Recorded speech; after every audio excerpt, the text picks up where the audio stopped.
Hello, everyone. Welcome to Everything Football Champions League Fantasy Match Day 8 is here, the second leg of the round of 16 fixtures.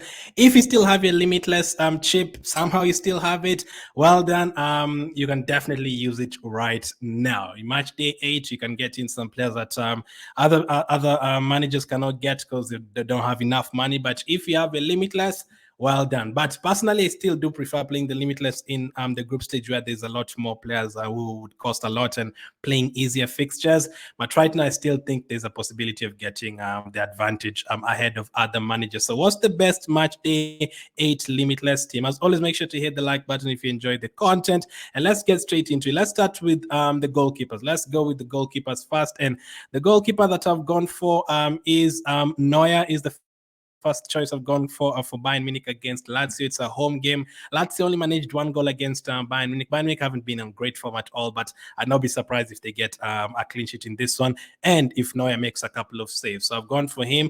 This is a goalkeeper if you're only playing like a wild card or you don't have any chips at all. It's a very tough option to have in your team. But if you're playing a Limitless, he's also a differential because he's only owned by 5%. So Manuel Neuer. The second choice I've gone for is Arsenal goalkeeper David Raya.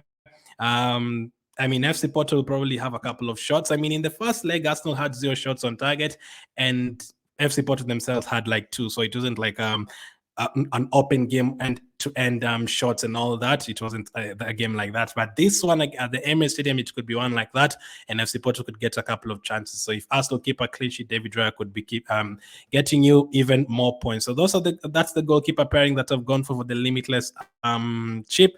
Let's move to the defense now. Again, another Arsenal asset, this time a defender who like always scores goals. Gabriel, 6 million. I don't have him in my team because I don't have the Limitless chip because it's 6 million and the likes of Saliba 5.5, Ben White is 5.4. But Gabriel, in terms of attacking set pieces, is absolutely incredible. And in terms of keeping clean sheets, Arsenal have kept clean sheets in every single home game this season in the Champions League. So there's that as well. So if you have a double up and Arsenal keep a clean sheet and you have Gabriel and Raya, and Gabriel can also get you recovery points and potentially an assist or a goal, you'll be looking at a haul there. So Gabriel is the first choice I've gone for in terms of defense. Next up, I'm going to go to PSG. Let's get to PSG. They have an away game against Sociedad. Sociedad haven't been great the last 1 month or 2 months. I've gone for Hakimi. They won 2-0 in the first leg. They kept a clean sheet. They could easily go and try and go for a 0-0, and that will be enough for them. So I have gone for Hakimi as the choice in terms of defender next to Gabriel. So Hakimi, 6.1 million is what it's going to cost you. Very tough to get him into your team if you don't have a Limitless chip, unless you go very cheap elsewhere. Next up, Manchester City. I have gone for Kyle Walker. Very hard to know which team Man City will go for. By Tuesday night, when you're doing the deadline stream, maybe we'll get some information on Man City. This time they're not playing on the Tuesday, they're playing on the Wednesday, but we might have a clue on 1 or 2 players who might start, especially after the derby against Man United. We might have a clue on who's going to start. So Walker is the next option. I've gone for an Inter Milan defender as well, Dumfries. This is a very I'm not so sure with this one because last game he didn't start, so you don't know who's going to start. It could be him, it could be Dumfries, but I've gone for him. If he starts, in a very, very good position, and he plays on the very, very last day, so you can leave him on the bench. And if he doesn't start, you just leave him on the bench. Don't bring him into your team. On the Limitless chip, that doesn't matter even if you leave an expensive player on the bench because you have an unlimited budget. But if you don't have any chips, leaving an expensive player on the bench isn't really ideal because you'd have used that money elsewhere. And then lastly, I've gone for Dortmund and I've gone for Schlotterbeck, who's incredible in terms of ball recoveries in the last game, and he's a left back, but I think last game he played as a center back against PSV. 5.6 million. Again, in terms of price, you don't have to worry on a Limitless. So Schlotterbeck is the next option I've gone for. He's only owned by 4%. I think he had like 11 ball recoveries in the last game, and this time they're at home to PSV. Last time it ended 1-1. I'd not be surprised if Dortmund won this game like 1-0 or something. So those are the choices I've gone for in defense. Midfield wise, let's start with Bukayo Saka. Let's go to Arsenal. Bukayo Saka next up, it gets into the team. 9.8 million. Again, if you don't have any chip, if you get Saka and you get Dumfries, it becomes very difficult to get the likes of Hakimi. So Saka is there. Bellingham should be back for this game, so I've brought back Bellingham for this team. He's still highly owned, so if you don't have him, still 60%.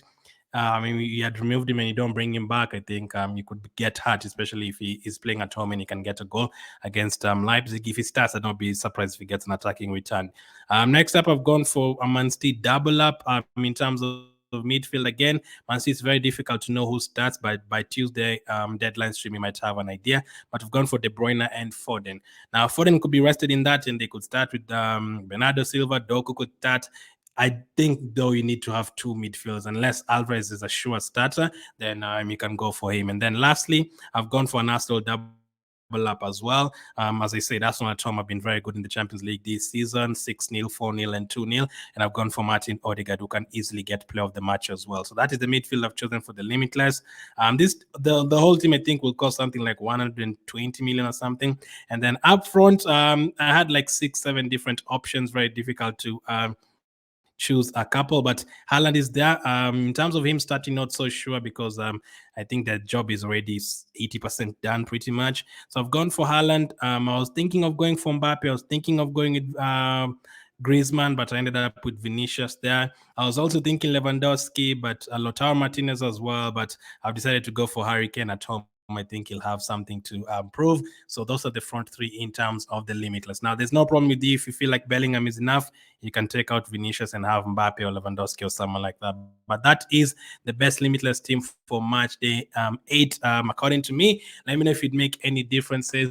As always, hit the like button. Let me know if you still have your Limitless chip. How lucky are you and what you're planning to do? Thank you for watching, and I'll catch up with you guys on the next one.